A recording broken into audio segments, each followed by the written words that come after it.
Say, okay, since you know it already, you're a plant, not like a. I mean, I guess they could be a living plant. That's not what I mean, though. They're a part of the party, but they're actually like an agent of Strahd. The reason they know the campaign is because they know the plan. They know the kind of stuff that's supposed to happen. And now they're there to basically make sure that everything works all the way up into a certain point. So how do you make non-homebrew and slash pre-made adventures fun for people who've done them before? Like everyone now knows how Castle of Strahd goes, so how do you make it fresh for people? Well, I'm the right person to talk about this one because I've not played Curse of Strahd. No. Okay, so how do you make something for people that how do you make something fun if they've experienced it before? Or to use another example, like let's say it's a popular one shot. Let's say it's the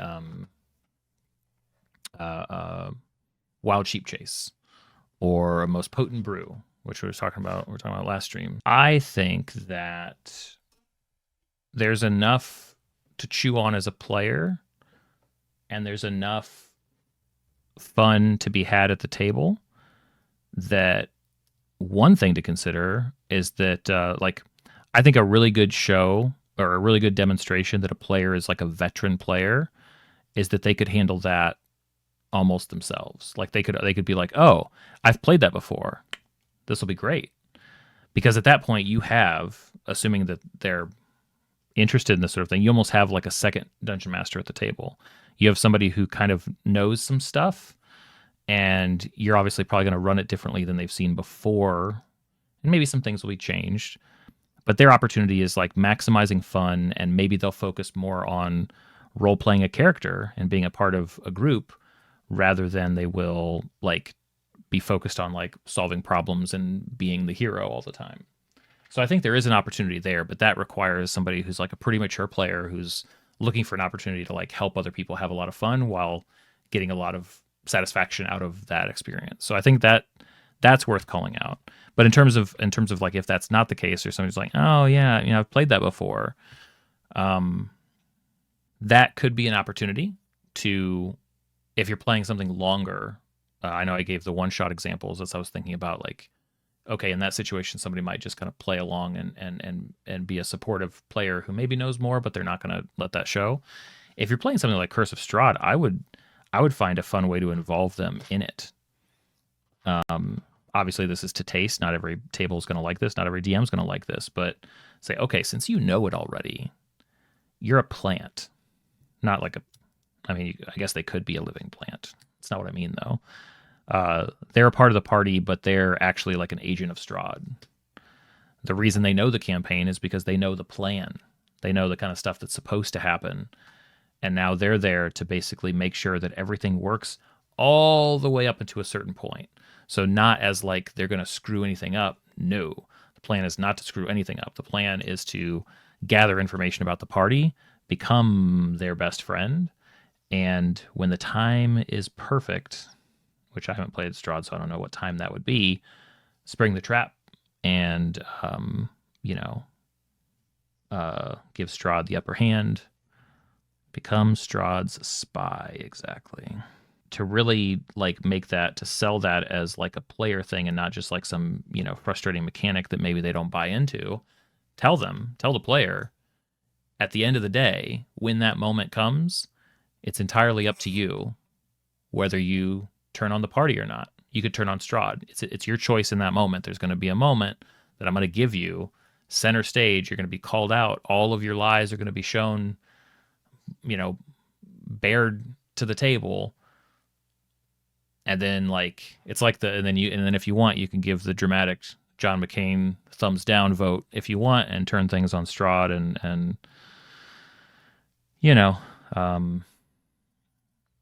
now have a complex relationship with your party if you want. But like I think that giving them some extra special involvement, I think, is a good way to do it. If it's a small enough game, if it is like a one shot or something like that, there's probably an opportunity to sort of twist some things and make it different enough that it's actually sometimes surprising how little it takes being different before people are kind of way thrown off. of what to expect. And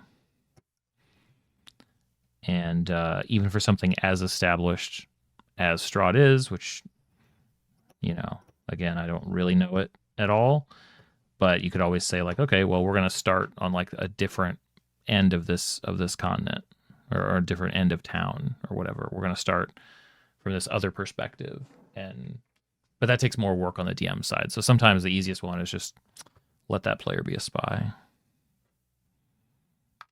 or in cahoots. Let them have a cahoot. I think that's what I'm saying. That's what I'm trying to say.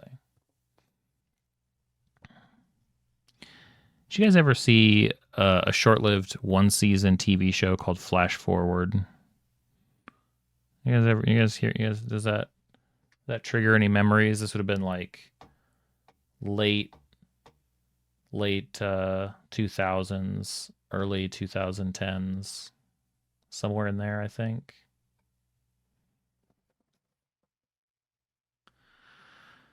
Flash Forward was this really cool concept, and they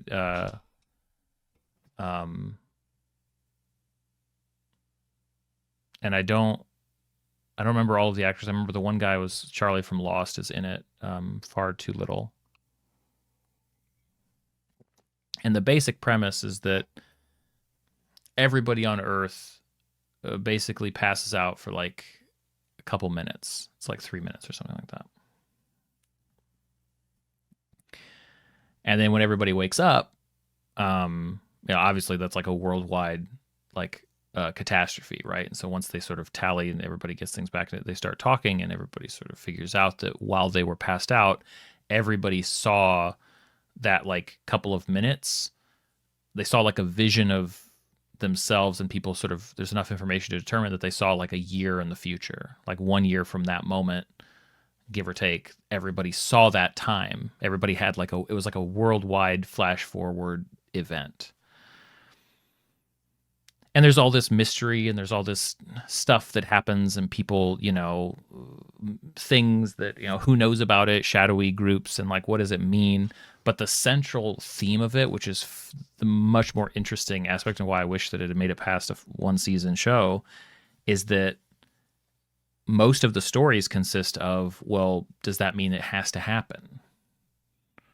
Like, we've seen it. Does that mean that there's nothing we can do to stop it? Does that mean that we've been shown it so we can avoid it? What happens if we avoid it? Can it even be? Like, there's all of this like wonderful, and every character's reaction to what their future showed them tells you so much about them, and seeing all of them. Some people, they're like, you guys saw stuff, I saw nothing. So it's like, oh, I think that means those people will be dead in a year because they didn't see anything. And so then there's people grappling with that. Like, why is that the case, right? I feel like that would be an incredible premise for a certain type of campaign. Just to really grapple with, or like as like an interesting event. Like, it'd be fun to do as like a backdoor thing in a campaign. You remember reading a review at the time that said that this was good enough, you should watch it because it won't be canceled after just one season. Well. I was kind of surprised it didn't get more, because it kind of seemed like it was maybe there was like a exhaustion point for kind of like sci-fi stuff, because this was after Lost, this was after Heroes, and kind of all those shows that were a big smash. So oh yeah, sci-fi on Fox. But like, I feel like that would be interesting to introduce, kind of to surprise the party with, like, level 3 or 4 of a campaign. There is some sort of collective vision of the future that's seen, just to see what they want to do about it. Does that mean they're going to, like, some people in the show were like obsessively chasing down every detail of what they saw to understand it, to either make sure it came to be, to stop it, or whatever. Some people were just like, whatever, doesn't affect, I don't care. It'd be so interesting to see in a D&D context whether that would motivate or disinterest, and then of course you'd have the entire world, the fantasy world, reacting to that the same way, and like what would that look like throughout the campaign. I just think that'd be really interesting. I don't know why that just popped in my head, but I think that'd be a fun wrinkle to throw in there. Yeah. You ask players to leave the table if they want to have a one-on-one with a single player.